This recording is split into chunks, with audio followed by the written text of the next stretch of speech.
is on the swing set, or you might meet on the first day of school. And when you do, it's really cool. Best friend. Howdy, I'm Sydney. I'm Evan. And this is Dude, It's Darwin, episode 2, and today we will be discussing the headline generation. Evan, go ahead and tell us how exactly you came about with the headline generation.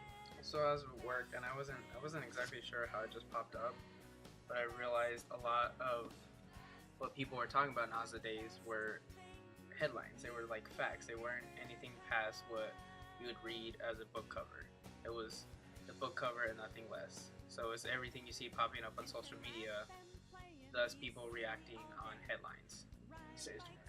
So it started to become something like you would go through your news feed every day, and that would be how you caught up on the day's events.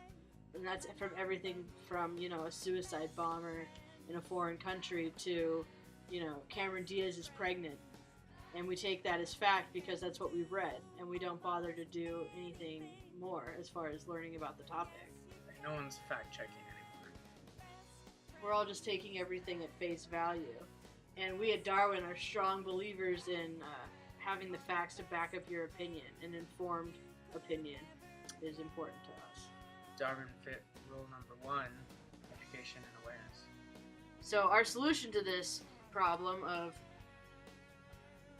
taking everything at face value would be to, open your mind a little bit. Take the time to go out of your way and, research about whether it be politics or pop culture, whatever, catches your fancy, but there's no way that you will be too educated.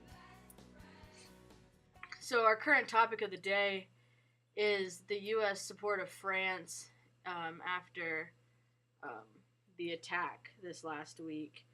There was a rally where a bunch of world leaders had shown up, and we did not send any of our top officials. I believe our ambassador to France was there, but the president nor the Secretary of State was there.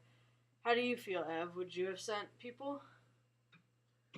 I think it's fair. It's showing support. It's something. I mean, it's not small, but it's showing that we're not there right now. It's showing like where are we and how do we. It's like to everyone else, it's a headline. We didn't show up. Right. No one's reading like, oh, John Kerry's actually in India, which he is, to support our new relationship with their prime minister that was just elected.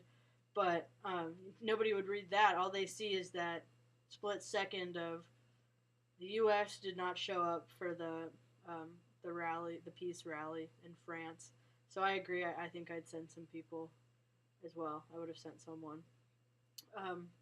So every week we're going to try to do something called the Darwin Moment of the Week.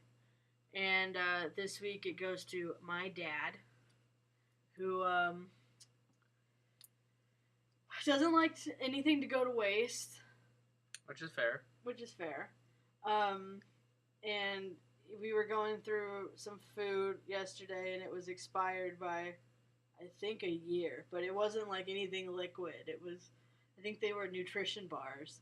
But he was like, don't throw those away. Those are still good. So our Darwin Moment of the Week goes to Keith. And so if he gets sick, we call Darwin. Fair. So that's about it for this week. Thanks for tuning in. Next Wednesday we'll be talking about false fronts and social media, so be sure to check back in. As always, it all starts with a conversation. Your actions can cause a movement. Tune in next week for Dude, It's Darwin, episode 3. Get pumped. Best